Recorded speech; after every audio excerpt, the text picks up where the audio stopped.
Heavy deadlifts today. Today's session went really well, and I've decided at the end of this 4-week block, I'm going to go for a PR. So this is the second day of the block.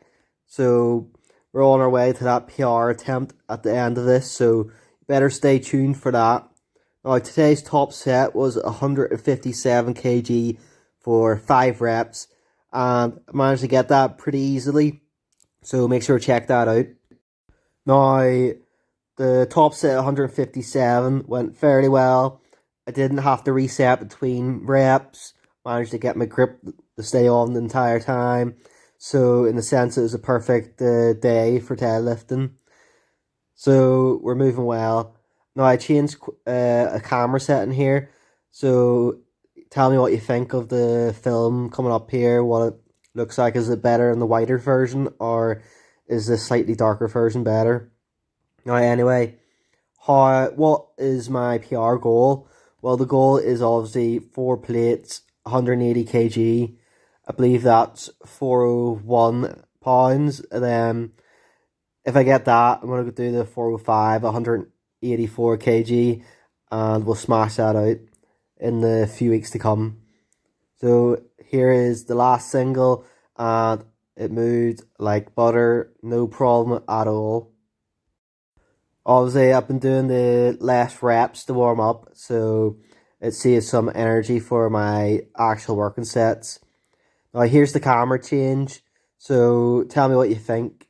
It's quite a lot more like orange kind of, but obviously you don't have that like really white reflection. So tell me if you think it's better. It's this setting for the rest of the video. So here's the first 5 reps of 123 kg, I believe it was. And that moved very well. Here's a shot from the back of 141 kg for 5 reps again. Now, I have a bounce in these reps, so not the best set, but obviously the next set makes up for that. And you'll see every rep was really controlled. There's no bouncing like there was in that last set, because I had to catch the breath on the down motion there. Now, as you see, you kind of see that hip raise at the start. That's basically getting a stretch reflex in, and it's really important. You don't want to just stay exactly still while you're lifting. You're not bodybuilding. This isn't bodybuilding. You don't want that constant tension like that. You want to get that stretch reflex and get that power in at the start of every rep. Now, that was really hard, but it moved really nicely.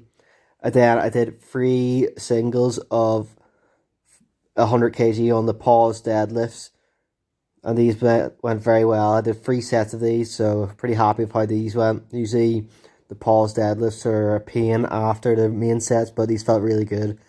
And then on to my RDLs, which I just kind of went through the motions with. I wasn't really focused on them today, because those pause deadlifts took a lot out of me there. And just remember, guys, perfect form, perfect technique, unlike some bald guys who can't do that. Now, after this, we move on to some Larson press. Obviously, this is now basically a staple of my lifts. On my second bench press day, I do Larson press, and let me tell you, it feels really good because it takes that lower back out of it. I'm not like pushing through the hips, so the back doesn't have to take that as much strain. Obviously, you still have an arch in it. People say it's completely flat back. It's not. You still have an arch. They're lying. You have an arch on a Larson press, or you're just going to slide off. And I ended it with just 3 sets of these dumbbell presses. Well, hammer dumbbell presses, because I'm just feeling really good in those lately. So I added more in. So peace out, and I'll see you in the next video.